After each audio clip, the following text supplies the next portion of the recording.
Bonjour à tous, aujourd'hui on se retrouve pour aborder un sujet qui me parle tout particulièrement, parce que je suis concerné, donc un sujet que je connais bien, qui touche aux différences culturelles et à la dating life un petit peu qu'on peut avoir en étant expatrié, digital nomade, en tout cas en vivant à l'étranger.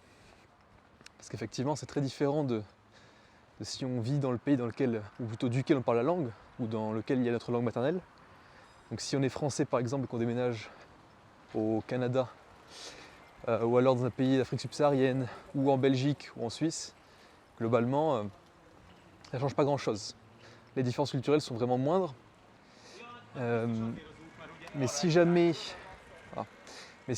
on change de pays, on va dans un pays dans lequel on ne parle pas la langue, ou alors que la langue est très éloignée, la culture aussi, de notre culture française, ou on peut dire de manière plus large francophone, alors effectivement ça change complètement la donne.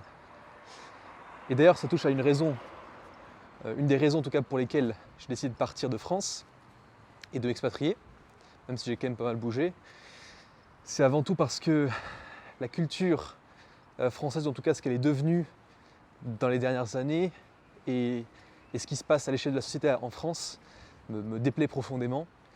Et j'ai décidé de juste partir et de trouver un lieu dans lequel je me sens bien, avec un cadre de vie idéal, et où justement les personnes que je peux côtoyer au quotidien sont adorables. Et je parle notamment des locaux, effectivement. Parce que, mais ça c'est un autre sujet, mais le choix de l'expatriation, il vient habituellement de se sentir mal là où on est. Et qu'est-ce qu'il faut faire quand on se sent mal là où on est? Il faut déménager. Parce que notre cadre de travail, ou notre lieu de vie, on pourrait dire simplement, va déterminer à quel point est-ce qu'on va pouvoir aller loin dans notre quête, quelle qu'elle soit. Que ce soit une quête de liberté, une quête d'amour, ça va déterminer à quel point on peut aller loin, et simplement parce qu'on aura fait un seul bon choix. C'est le choix que j'ai fait personnellement, et qui me va très bien. Pour revenir donc au cadre initial, je voulais parler un petit peu de la différence qu'on peut trouver à la dating life, la dating scene qu'il y a à l'étranger. Parce que j'ai quand même vu pas mal de pays, de dating scene. Donc il y a 4 grands points qui m'ont interpellé, que je vais nommer progressivement. Le premier de ceux-ci étant vraiment la différence culturelle. Une chose à savoir, notamment dans les pays que j'ai pu expérimenter, qui sont les pays slaves, d'Europe de l'Est, du Caucase, un petit peu d'Asie, c'est que la barrière de la langue, déjà, va être énorme. La barrière de la langue va être énorme parce que si la personne, comme nous, parle une langue qu'on appelle une langue passerelle, c'est-à-dire généralement votre langue première français, sa langue première c'est sa langue du pays d'origine, et la langue passerelle c'est l'anglais.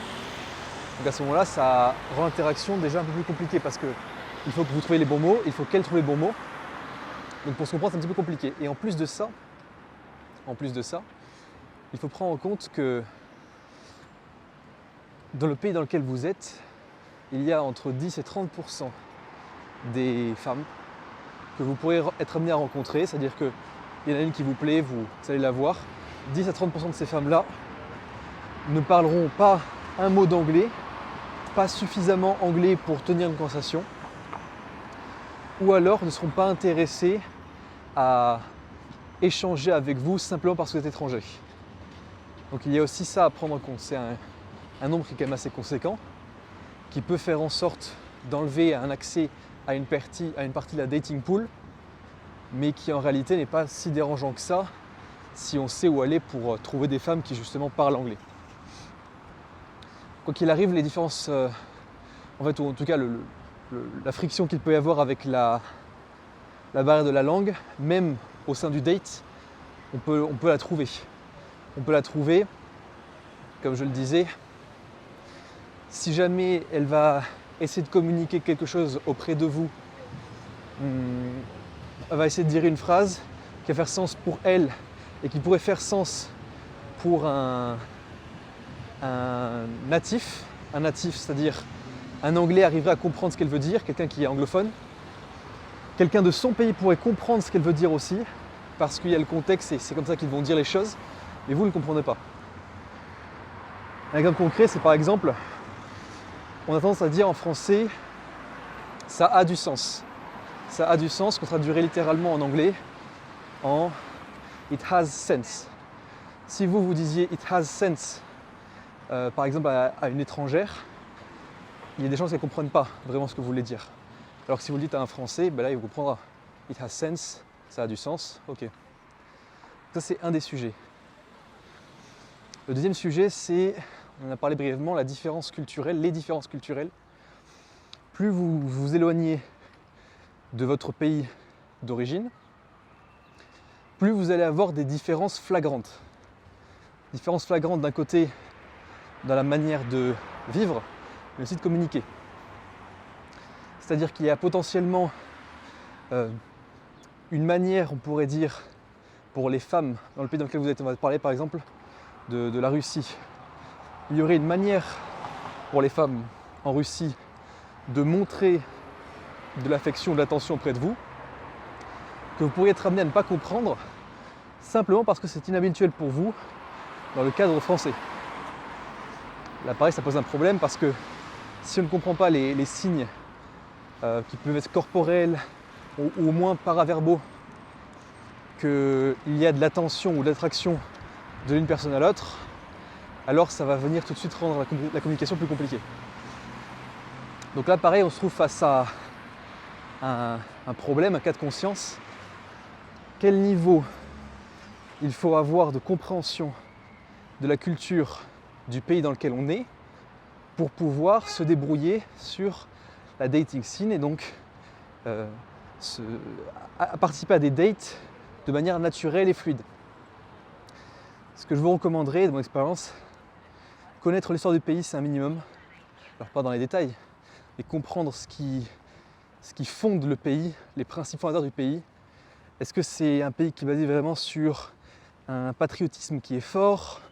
Est-ce que c'est plutôt une culture qui va être culinaire, viticole, etc., etc. Donc ce qui va venir, en fait, quel élément va venir rassembler les différents individus du pays, donc de leur nationalité. Exemple, par exemple en Géorgie, les gens vont se rassembler autour de la culture du vin, notamment, ce qui va jouer beaucoup. Autrement, ils vont se rassembler sur la culture du barbecue. Et faire des barbecues entre amis le week-end dans des petits villages. Donc voilà, c'est trouver les éléments comme ça et venir faire en sorte de tisser du lien par rapport à ça, sachant qu'en plus ça vous fera marquer des points parce que vous montrerez que vous vous y connaissez bien plus qu'un étranger. Et donc vous passez du rang de simple étranger au rang de connaisseur. Et ça franchement c'est un plus. Une différence culturelle, pareil, ça va jouer. Il faut vraiment faire attention à connaître un petit peu les travers qu'il peut y avoir, parce qu'il peut y en avoir, et faire en sorte de se renseigner, avant en tout cas de commencer à avoir des dates. Le troisième point ensuite, donc, que je voulais voir, c'est la question de gérer son temps, parce que c'est vrai qu'on peut rapidement se trouver pris, surtout quand on est à l'étranger, parce qu'on a envie de faire des choses déjà par nous-mêmes, premièrement. Et en plus, si jamais vous êtes expatrié ou vous êtes digital nomade, vous avez un travail qui est prenant. Vous n'êtes pas inactif. Donc comment faire en sorte de coupler ça à un temps suffisamment conséquent pour expérimenter un petit peu avec la dating life du pays. Pour ça, tout est une question d'organisation et notamment de trouver les bons lieux. Les bons lieux, c'est-à-dire, vous voulez faire en sorte de vous rendre exclusivement dans des lieux où, d'un coup d'œil, d'un regard qui est lancé d'une personne à une autre, vous savez qu'il y a quelque chose qui peut se passer. J'aurais tendance à ne pas vous recommander, disons, d'aller dans des boîtes de nuit ou des choses comme ça, ou des bars. Bars à la rigueur, pourquoi pas. Boîtes de nuit, généralement la qualité des personnes que vous trouvez sur place est basse.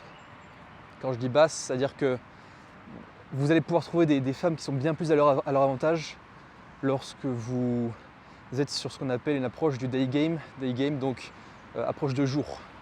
En journée, déjà vous avez des lumières naturelles, donc vous pouvez voir si la femme est vraiment belle, attirante, qu'elle vous plaît, premièrement. Et deuxièmement, c'est tout un autre contexte. Il n'y a pas toute la pression de l'alcool qu'il y aura forcément en boîte de nuit. Et vous pouvez vraiment faire en sorte de créer une interaction qui a du sens.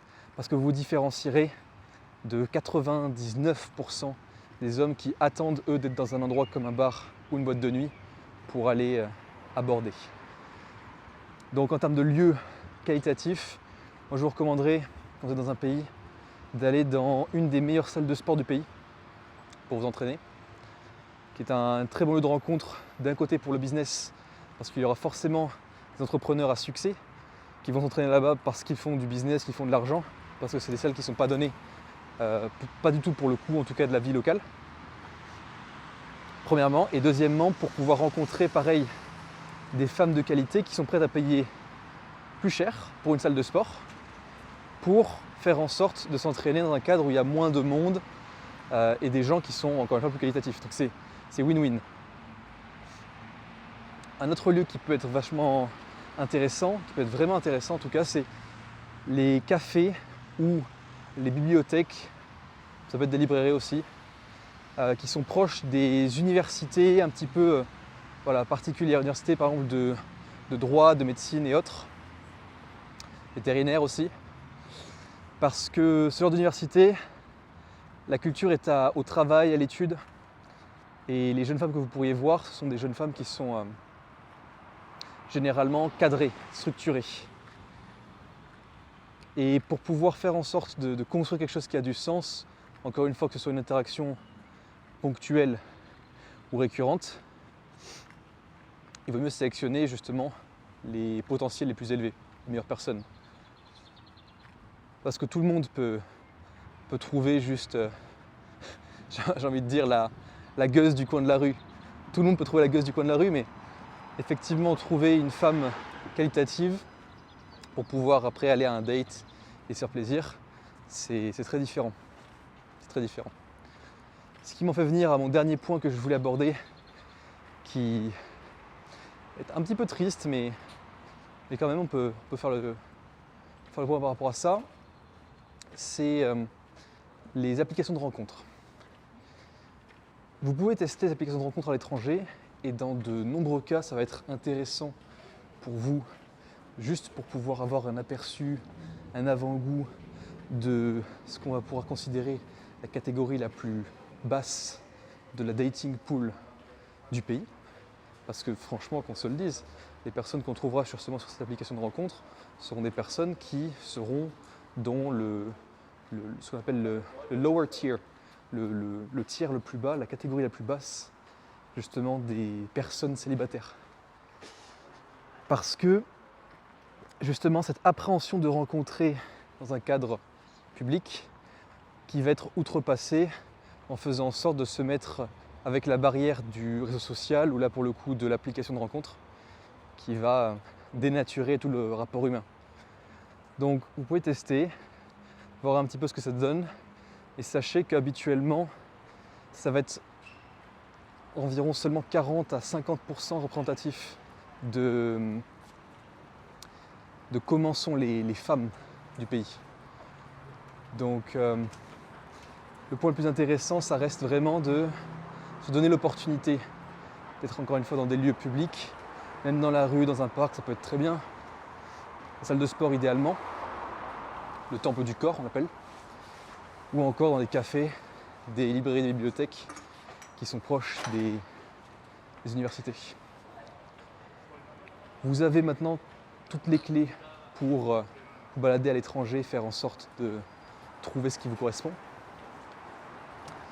Donc peut-être le dernier conseil que je pourrais prodiguer, ou en tout cas un retour d'expérience, c'est agissez drastiquement.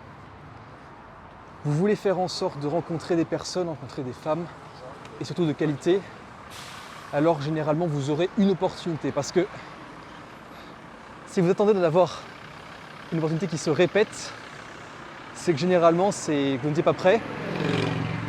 vous n'étiez pas prêt à faire ce pas supplémentaire que d'autres hommes pourront faire. Donc, choisissez à tout moment de prendre une décision qui vous différenciera de la masse. Rendez-vous unique parce que vous l'êtes et faites en sorte de trouver des personnes qui elles aussi sont uniques et qui sont à votre niveau.